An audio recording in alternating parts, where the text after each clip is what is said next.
allegiance to the flag of the United States of America and to the republic for which it stands, one nation, under God, indivisible, with liberty and justice for all.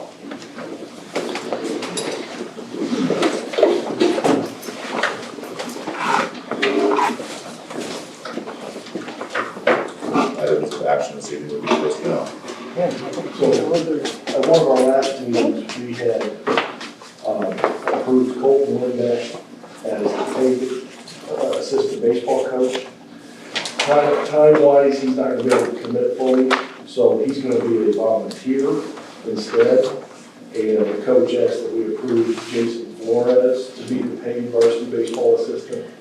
So the first new approval for Coach Lindbeck to be a volunteer coach.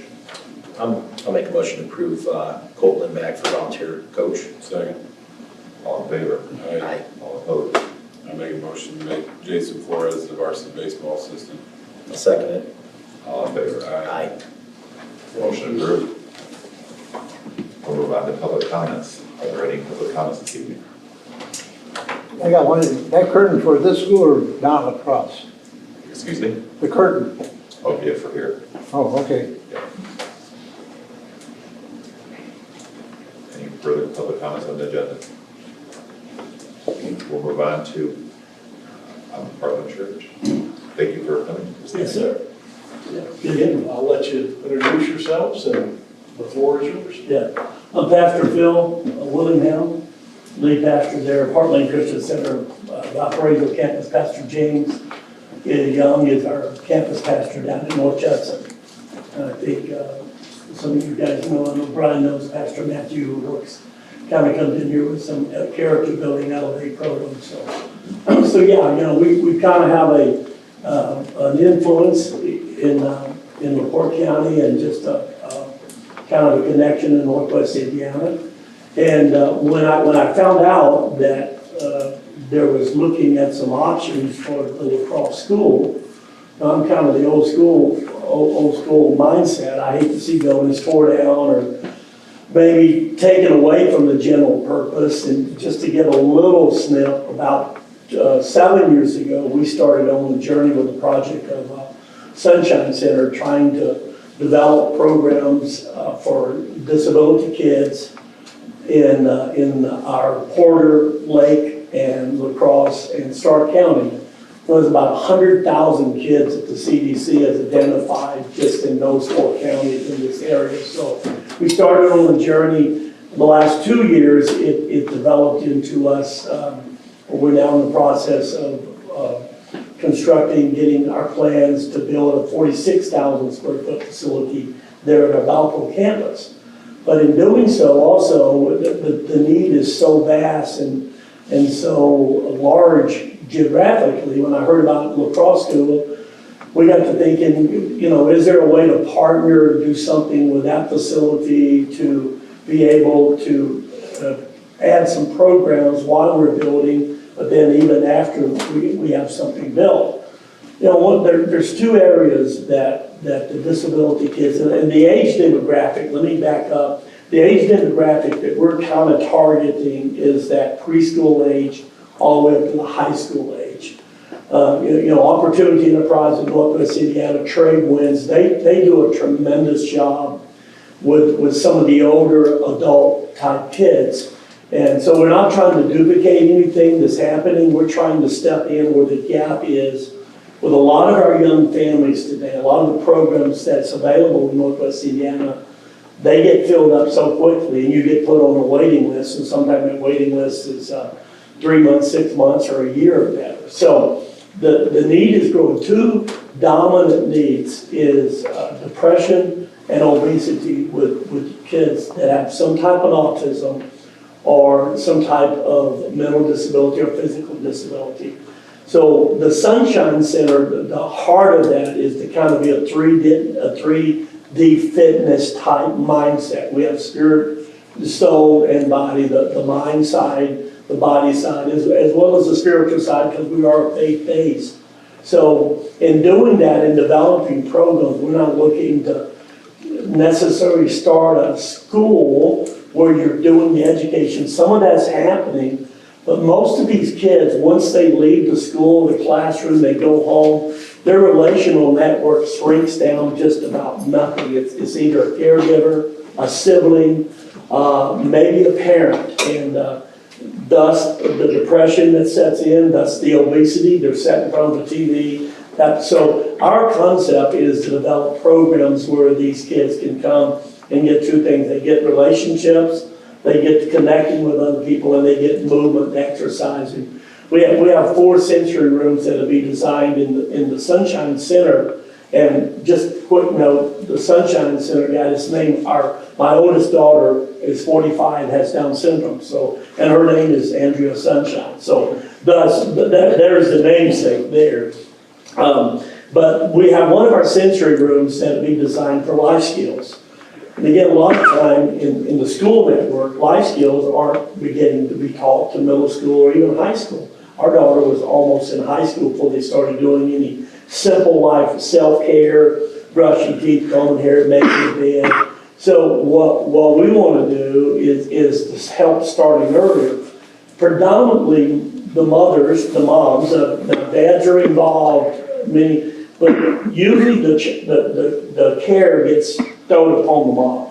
And everything a mom, a quote, a normal mom does in the morning time to get ready, takes her 30, 40 minutes. You double that or almost triple that because she's getting this child ready. So, thus, there would be a great need to say, what if a child could learn how to make a bed? Now, it won't be as good as mom, but it would work, or brush her teeth, or comb the hair, even help wash some dishes and things like that. So, the Sunshine Center concept is to come alongside these younger families to give them a way to be able to connect relationally, and then their kids to connect. I mean, we've all been, to the sports where, and I think it happened, this year, one of the ball games, I forget which one I was at, where there was a child that had special needs that was brought in the last minute of the game, and, both coaches knew the play, nobody guarded, and, when they give a shot, whether they made it or not, it was just like, the crowd. There's such a warm feeling seeing that. Well, our concept is, what if we could create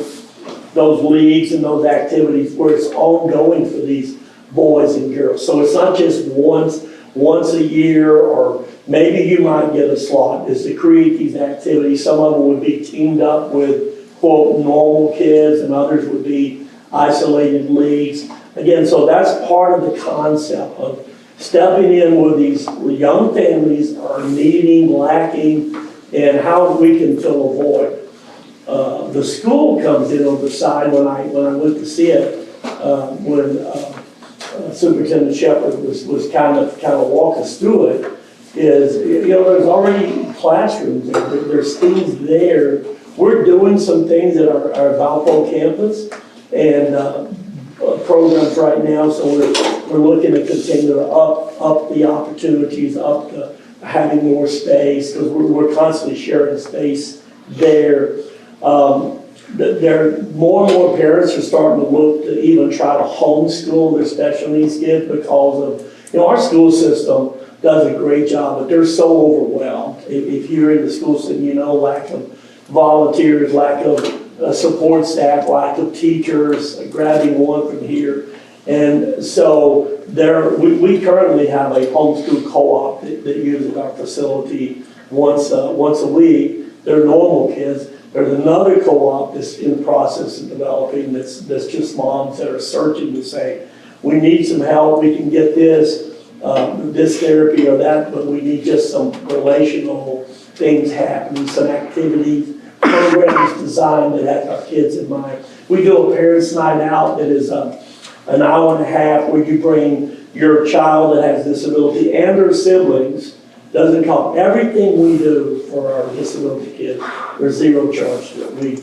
We're in the process of funding and raising funds and donation. So it becomes, again, one of the things that happens with a lot of your parents with disability kids is the funds run low. They don't have, or they're spending all their money going, we got parents in Florida, you gotta have to drive all the way to Lake County to get certain programs for them. So we try to offer, the parents night out is an hour and a half of a date night or shopping night, drop off your child and their siblings, and we create programs depending upon the age group. Like I said, we're trying to target that preschool age all the way up to that high school, which is about that 21, 22 now. But we'll, every now and then we'll get a request for an older, and we always accommodate that type thing on that side. So we again, just dreaming, just thinking, is there a way to partner with the school system, with that facility to say, wow, is there still some usage there in that facility that could be educational usage, and what would that look like in, financial wise, what would it look like, and then to be able to create some things and to continue to ramp up our program. So in a nutshell, that's kind of what we're doing, what we want to do, and how we tie it into the facility. So I'll stop speaking so you can ask me questions or maybe make a comment to say, this is what, because I think with Superintendent Shepherd, it was the idea that the board is recognizing we need to do something. It's kind of chewing up finances, just sitting there. I know the gym is still operational, that type of thing, but the facility itself. So that's kind of what we're kind of looking at. Is there a partnership could be created? What would it look like? And do we, what we're wanting to do, would that even fit into the vision of the board type thing? So, yeah. What would an ideal situation look like then for you? If you look at, knowing that, of course, there is money for us to maintain the building structure and things like that now, so is it lease, is it purchase? What is the best? Yeah, you know what, for us, an ideal situation, again, that's all we start, dream big, talk, you start there and then you work your way, whatever. But ideally would be, we're not in the place, we're trying to raise $15 million. That's what our project is costing the Sunshine Center. So we're certainly not in the place to go out and purchase something. But yeah, it is to utilize space, whether it's a lease thing, whether it's $1 a year type thing, and then we cover our expenses, we cover our utilities. We're doing what we're doing in that building. Any changes made is almost like living in a rental house. You get approval, but then if you want to paint that wall, you got to do it yourself. I'm not going to buy your paint. So it's almost that partnership, that relationship where we don't try to outright buy that unless it was something. I do some training, parent training over, having to make $1 million to purchase the building. It's $1 to either lease it or purchase, and then it's turned over with the understanding that Head Start ever ceases to exist and it goes back, that type of concept. So ideally that would be what we would be looking at, is to, that partnership to take on some of the financial obligation of the usage and things like that, utilities and heating and all that kind of stuff. What about insurance, like liability insurance? Yeah, that's something we always, we always have to up the ante on everything we do. But yeah, that would be something if currently we have 4 campuses, 3 others besides our Valparaiso campus. So yeah, every one of our facilities, including in the past where we went in and rented something before we purchased, we did that in North Judson. We always create our own insurance policies and things like that, just a physical building thing, but liability wise and things like that. That's a great question. So are there concerns currently then on that side then with, like, of course, the steps and things like that with the different demographics that you're working with? Is there concerns about that with the different layers? I know do we have any lifts at all? I don't. Just, from at 2 different levels. Right.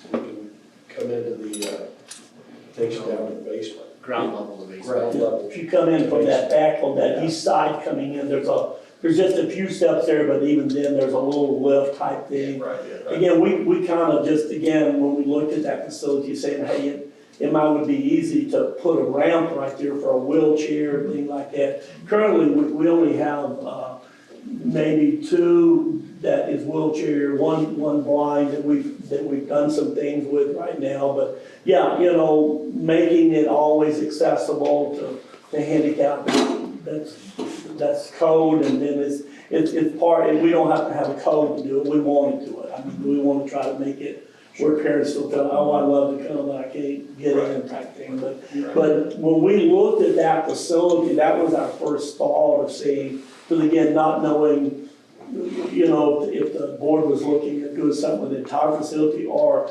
hey, what if we come in on this first floor, there's some rooms, right, there's some large facility that would be great program rooms, or set up a sensory room, a life skills room, that type of thing, that could utilize. I think there's a couple bathrooms down there already. Yep, I remember. In the basement, there's a single bathroom. Yeah, okay, yeah. And usually, you know, something like that could always be, you know, rarely kids will go with restrooms by themselves. They're always assisted or at least monitored when they're in a room like that, so. Yeah, it is. It's spacious. And The one downstairs, okay, yeah. So I don't remember going in, but I do remember seeing the sign, but yeah, so. If things were to work out, then how far are you thinking? Let's say, I mean, I don't know where you are in your stages in conversations, of course, where you're hearing this for the first time, but where are you? Sure. As far as timeline, if you're thinking about something might work out, Yeah. if things did come together. Yeah, if you know, if something happened that the board said, hey, yeah, let's really pinpoint this of saying the how and the when. Our when would be, we currently have some programs already operating that we have some families and stuff that's coming up from the south, that's coming up from the east, that facility would definitely be closer than having to go all the way to Valpo to be a part of those programs. So I think the win on our part would just be a matter of, getting, once we got things set up. And like I said, this homeschool network that is kind of growing, they're looking to do more. We wasn't able to do anything currently. They're looking to start something in the fall. When I say growing, it's about maybe 12 or 15. These are all special needs that we would try to, we're setting up to do like three different classes. We'd do maybe like a self-care class, I think an art class that they're looking at, and then a music class. So, music is real soothing to kids with autism and things like that. And so, it would be, the win would be, just as soon as we could start moving things and forward and planning things out and that type of thing. Again, Now, teachers, you have teachers come in then? we currently use a lot of volunteers. Now, with the co-op side of it, that's a great question. The homeschool co-op we have right now, we have contracted, there are some teachers, I think currently, maybe James, if I miss it, we have PE, we have art, we have music. Is there another? A science class. A science class. Yeah. There are teachers out there that independently work, and we've contracted with them, and they do that.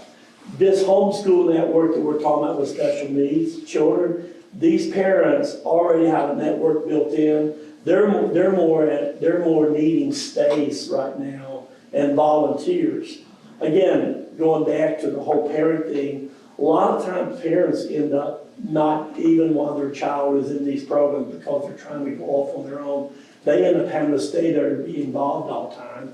And that can be good and it can be bad. A lot of times children don't learn as well. So having volunteers, and that's kind of where we come in. We furnish the volunteers to say, hey, while your child's here for the next 2 hours, if that's what you go and do, and all of our people do background checks, and absolutely, we're kind of a stench on that of anything that they might do with kids or youth in our programs.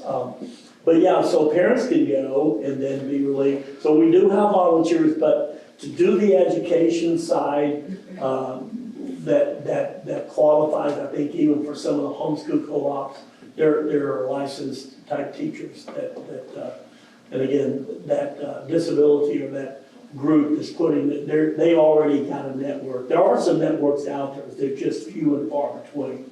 I mean, I think this one, they have some coming from west or east Lake County, right there at the Hebron border, Crown Point, that's back and forth, and then even as far as not Hannah, that there, so they kind of pull themselves up, like that, so.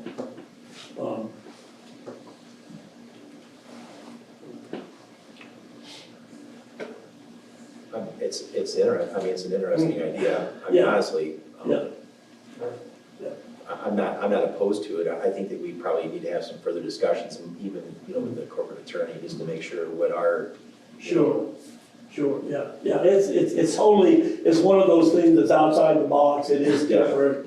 It's just one of those things that gives, again, a building maybe the opportunity, and I know, I talked to, Mr. Sheen, Jim? Sheila, yeah, Jim. Well, Jim's got an idea of doing something with the tech thing out of, again, such a need in this part of the county type thing. Again, I can see where that network can still happen type thing. So again, it's not something where it might just be one thing.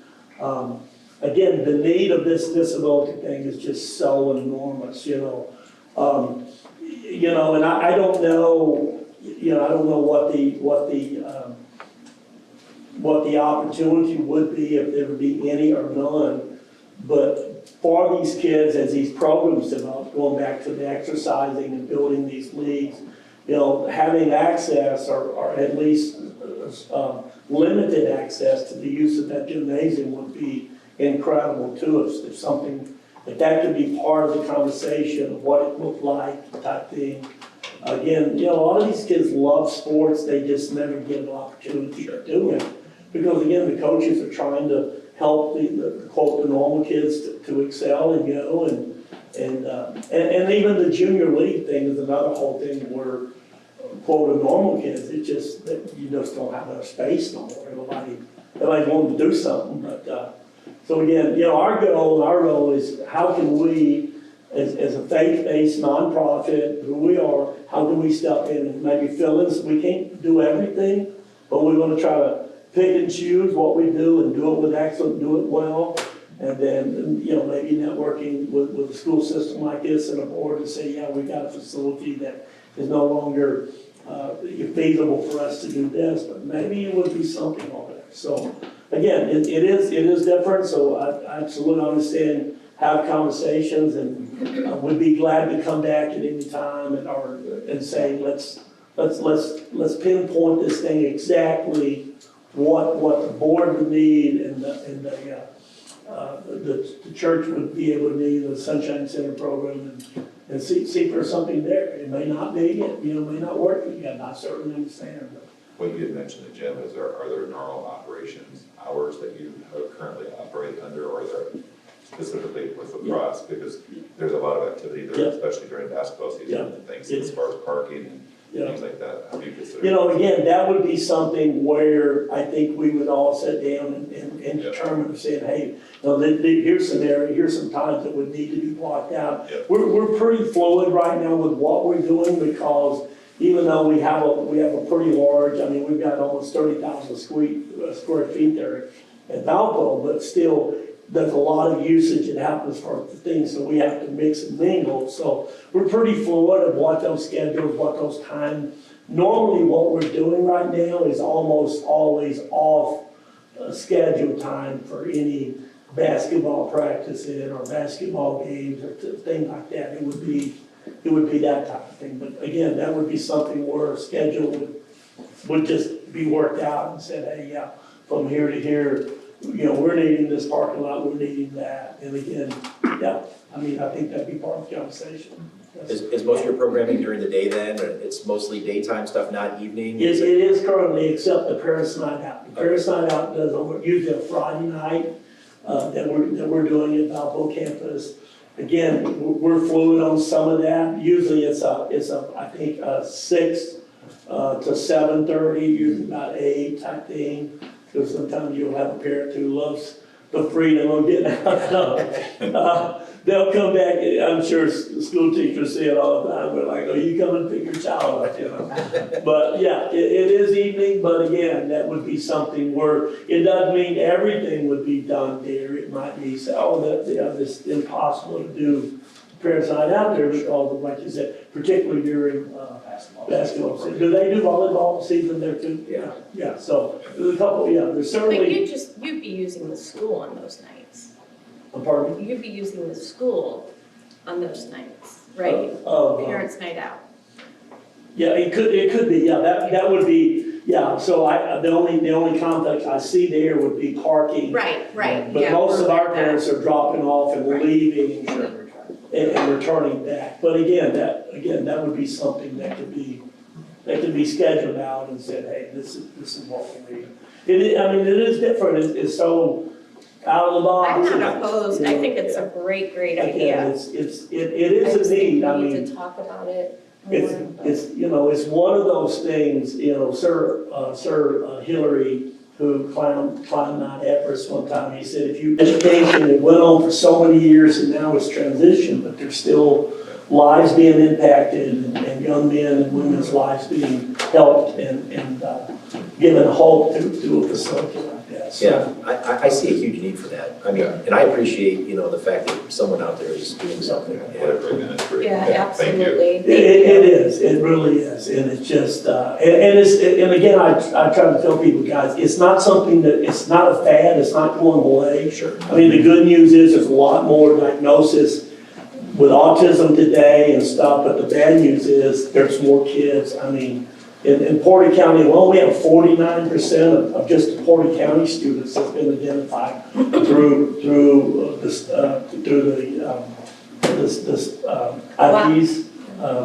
I'm forgetting the name, but anyway, that's been identified with some type of. With some type of an IEP. Yes, yeah, An individual 49%, education plan. yeah, just crazy. I mean, it's Yeah, so, those numbers. it is one of those things where, in 5 years, it's gonna be, it's growing, and so It's science is evolving and it is in more and more are being diagnosed. Yeah, it is. And again, what we want to do is just be able to come in and give some of these parents some hope and some help and some idea that there are places and there are people who really care. And it's a lot of people.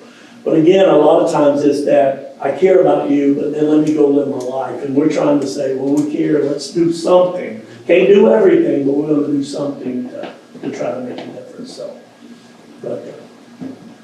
Well, as we finish up that discussion, the one thing I have wrote down that I can do to help the board with information is research the Head Start model. So I'm gonna see if I can get a hold of a setup. Yeah, okay. Contract, reach out to somebody and say, how does this work in the elementary schools or South Bend? What does that agreement look like and how does it function? I know So- Valpo has Head Start, right? Yeah, they do. It's, Genesis, I think, operates Yeah, through yes. Porter County. Yes. Dr. Kathy Gerardo is the Head Start director there in South Bend and St. Joe and Elkhart. Kathy Gerardo, Okay. don't ask me to spell her name, but I can get your contact. Perfect, Yeah. perfect. Yeah, Point me in the right direction on that. Got a good relationship with her, and she'll be more than happy to tell you some of the things that they've done with That the was just schools. something to digest. Can anybody think of anything else that I can kind of bring to you for consideration? I'm sure we'll think of more stuff as we go. I guess, the legal aspects, you know what I mean, liability and That's stuff what I would be on, yeah. the corporation and taxpayers. So, yeah. Stuff like, I guess, that kind of, Yeah, if a deed was never actually transferred, where the corporation still holds the deed, what type of liability there is, that's. Repairs, Yeah. stuff like that. Yeah, absolutely, absolutely, that's legit. But I love the idea. Yeah. I really do. I Yeah. think there's a need for that, and I love the idea. It's just we gotta get, everything. Sure, absolutely.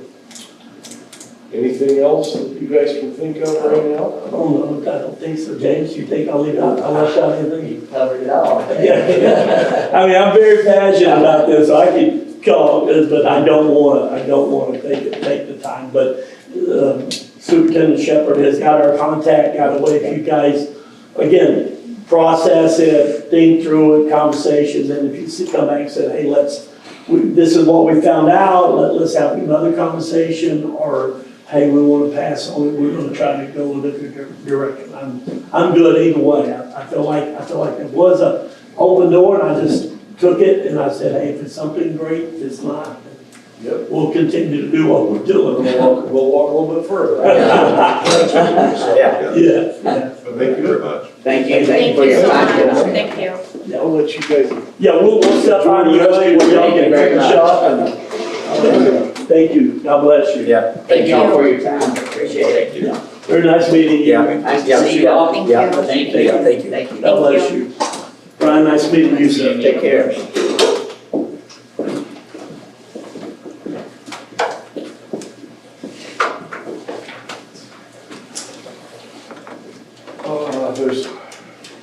There's only two other items really listed. I came up with two more quotes in regards to our baskets here in this gym. Brian, I'm gonna let you jump in here in a second too. And the board, you also may disagree.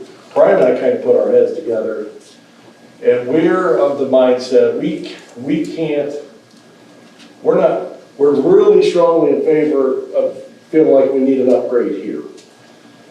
Adding the side baskets that we don't currently have at the Tiger Den, we're a bit more lukewarm on. Just because we don't, the physical limitations there space-wise, we got some basketball background, we're trying to think, how much of a payoff do we get with that there for the cost involved? Sure. And just the kind of the physical location where they would be, the fixed bleachers down there make that a bit of a challenge. So we're not as married to that, but we're open to what you guys obviously think about that.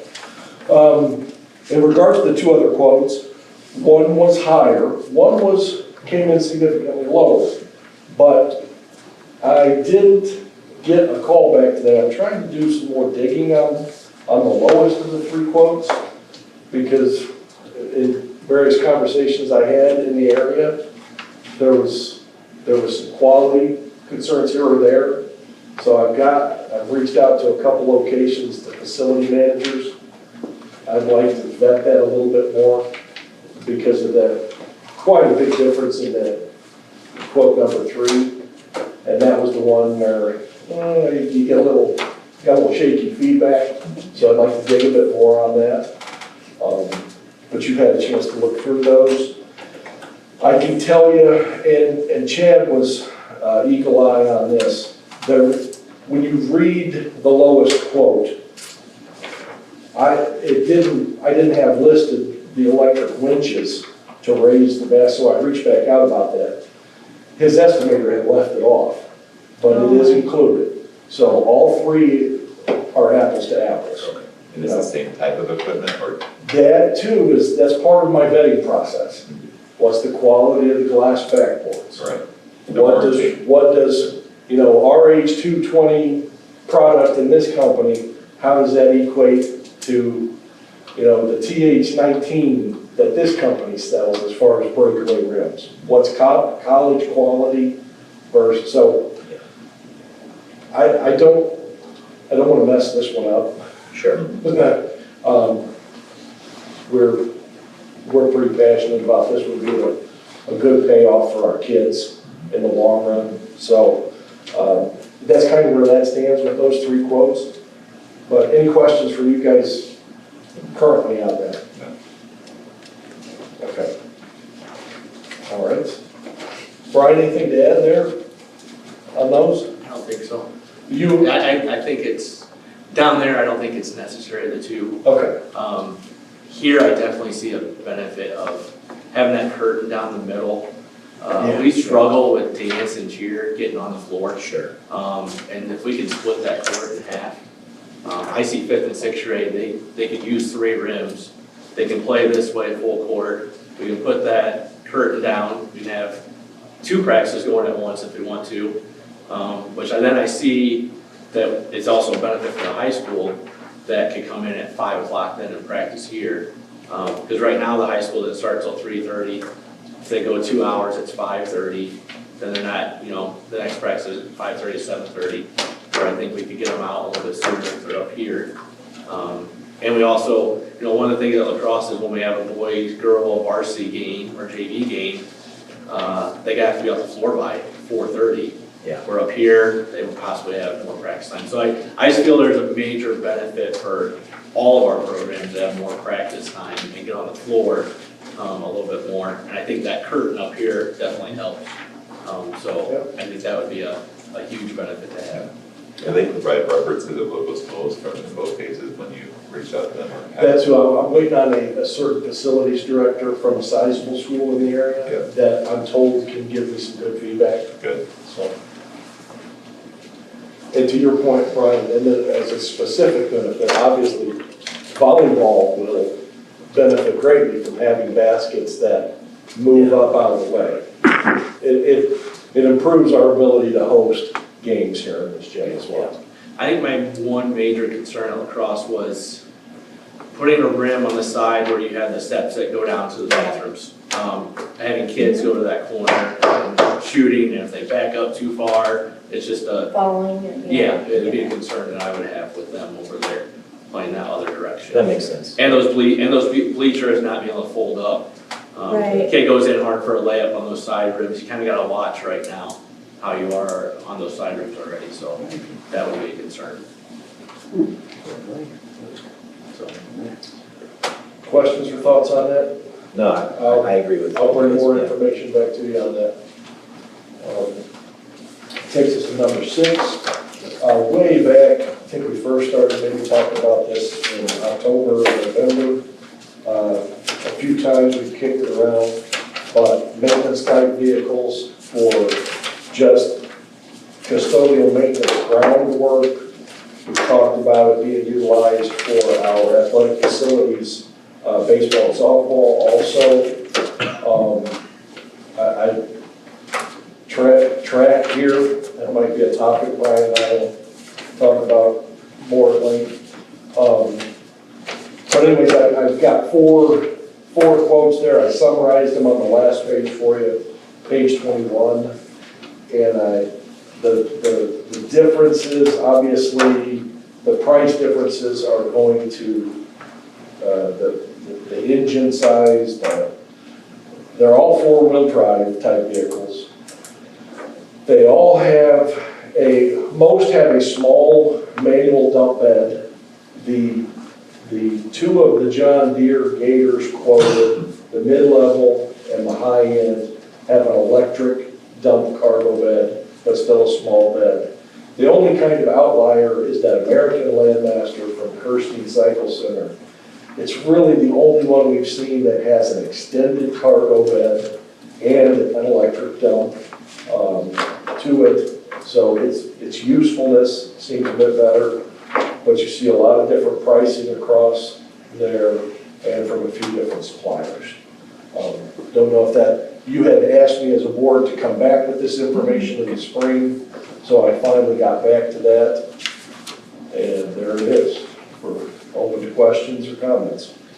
I mean, personally, I can see a usage for something like this, but I have a tough time with the high-end price for what it's going to be used for. I talked to Scott, because it was mentioned that we might be able to use it for snow removal, and he said, well, he didn't know if that necessarily would be the case. So we're basically going to use it, 3 seasons out of the year. I see it probably being down at the ball diamonds quite a bit. And then like I said before, my problem is, if we're going to use it at both schools, someone's got to trailer it back and forth. You know what I mean? Yeah. I just. I think I agree with Chad. I think there's, more use. It needs to be here, I think, more, but I don't know if it's gonna get here as much. But I don't like the idea of the kids driving it. The summer kids. Do not like that idea at all. And I know, Aaron, you mentioned you watched them and they're good, but I have 2 boys at home, and if you just turn your back a minute. Scrap it then, I don't care. We don't need it. I'm not saying we don't need it, I'm just saying, a lot of money just to, you know,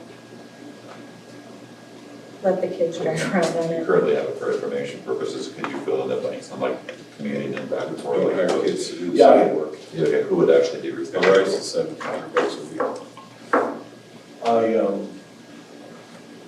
I have quoted a trailer for it, and we don't have, the other thing we don't own is a school-owned pickup truck for pulling a trailer. Right. So there is still that piece that isn't accounted for in pricing. Yeah, I guess my question is, what would we use it here for at this school? I mean, are we just gonna, you know, ride around and weed whack with it and pick sticks up? Well, I mean, to me, like I said, we don't have an athletic facility here at the school per se. The facilities are down across. In my mind, you know, and I could see you maybe using it for snow removal lacrosse, you know what I mean? But here, I don't think it's necessary. You know, so now you're gonna negate having to have a truck and a trailer to drag it back and forth if it stays down there, but then if it stays down there, do we need to spend, you know, $20,000? You know what I'm saying? That's my, you know, I think that we need to have further discussion on that, you know? Like I said, I mean, you know, school me what we would use it here for, other than those two purposes, you know? Yeah, so like just back to what I originally came with, to answer that question, Yeah. I'd say an 18-acre facility, if we are doing our own weed eating, maintenance, upgrade, which includes Lions Park. Yeah. I mean, I can see with some of the comments that we got beat up by with our general public, it certainly would be a useful tool to have in that regard. Now, having said that, I will lend credence to your concerns only in this regard. Where my only hesitation is I can't draw a direct link from this to kids. That's the only plan. So, is it enough benefit for the adults doing the work? You could make the argument, but I'm lukewarm just because I don't draw a direct line from it to kids. Now, put a pin in that because I'll springboard off that for a little bit of discussion on behalf of kids in a minute, once we finish with that item. And you mentioned this, so this is redundant, because I've just asking out a few times, but what are we currently doing in the same capacity today? So, because have we made a determination, when you mentioned this, that are we gonna have a landscaping company do this, or are we gonna hire somebody full-time? And then without having that visibility, if we have a landscaping company do it, here, they should have their own equipment. So then what are we Correct. So what are we currently doing today, and then in the future, and what are we doing at lacrosse today, when we look at what we're trying to fill? So currently, to give the answer from last summer, it was our kids, our summer help kids. 60% of the time, lugging the stuff around with them, push mower, weed eaters get to it. Myself, 20% of the time, doing the same. Sometimes to help us out, I brought my golf cart over just to help make, for the bigger projects, we edged sidewalks, work around the playground, that sort of thing. I mean, that was 4 or 5 times probably.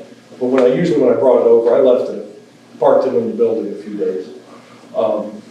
Because I know in the past, of course, the mulching were just horrendous, and hopefully we don't have that situation anymore. Well, I mean, you know, the weed whacking and stuff, I mean, I could see it being weed whacked once, and then if we use herbicide, that's gonna negate the weed whacking for, you know, quite a bit of time, you know. I didn't bring the one quote that we finally got to come through from a company, because I thought it was a lot of money. I did too. Based on what we were able to get done with 4 high school kids last summer, and what we paid for that. But I'm hoping to get another quote or two and get that to you guys soon, if that's something you choose you want to do. Clearly, based on the cost of that, and talking to Scott, we bought the new mower. Scott's doing the mowing. He's fine with that, I'm fine with that. Yeah. That's worked out great. I thought he did, yeah. The place looked wonderful last summer, with Scott doing the mowing. Yep. Compared to others. Some help from 4 high school kids. We kept up with the mowing a whole lot better. Some of the stuff that we choose to do when we're done and smoked on office work, And he's fine with doing that going forward too. Yeah. Scott? Yes. Yes. Yeah. I think that we have So- enough manpower to do that in-house, you know, I mean, we just have to, you know. Okay. So that answers that, but yeah, I'm not gonna say that there's a large enough need for it, based on what I'm hearing from the board.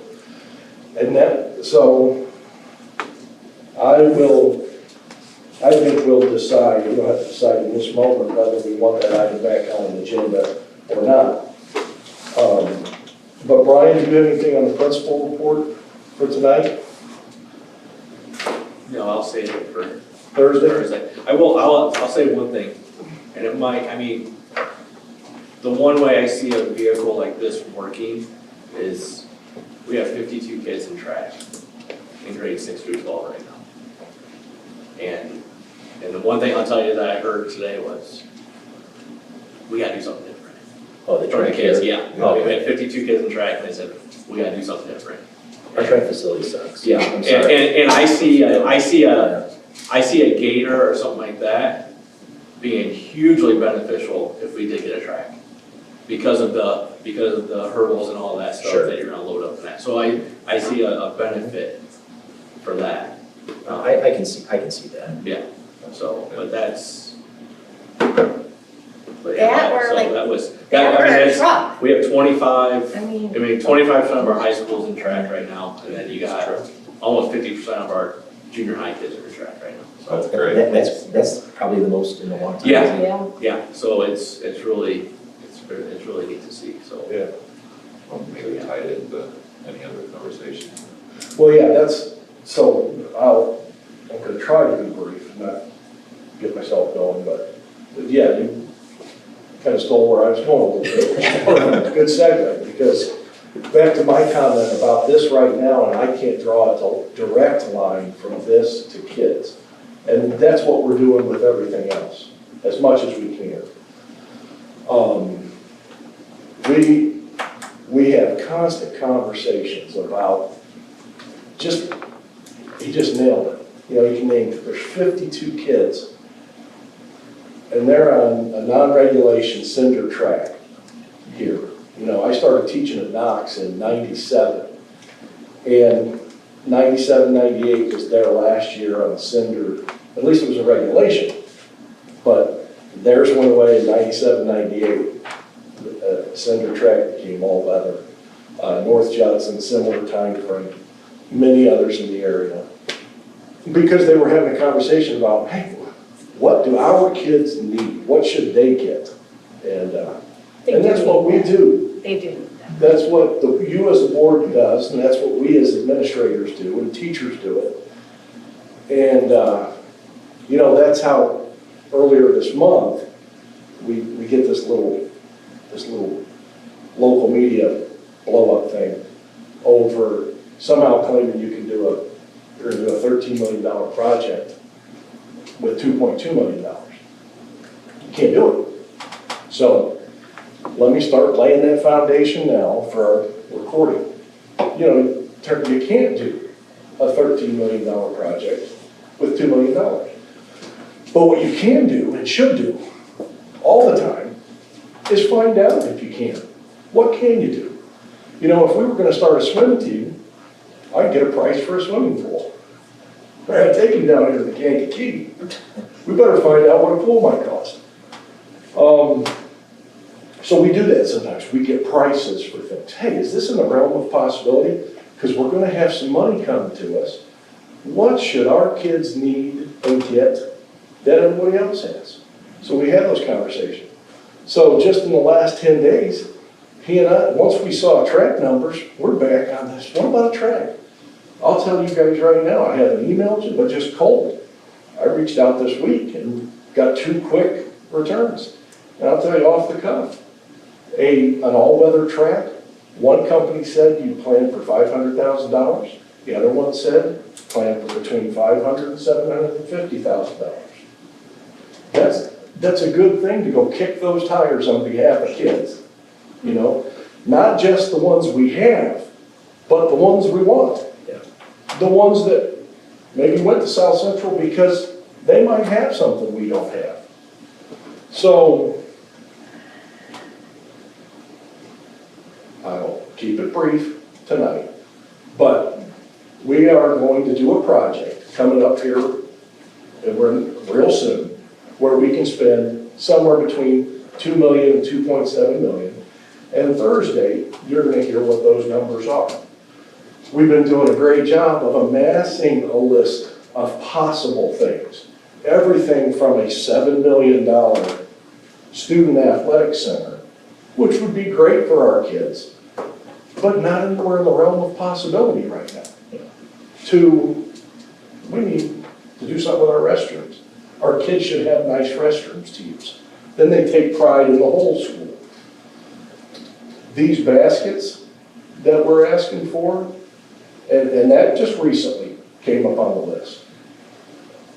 When we come in, when we choose to volunteer our time to come in here next winter and do things with our younger kids in that gym, if we get that accomplished by then, that will be a huge assist to a few years down the road having our kids step out into the Tiger tent and compete with other schools.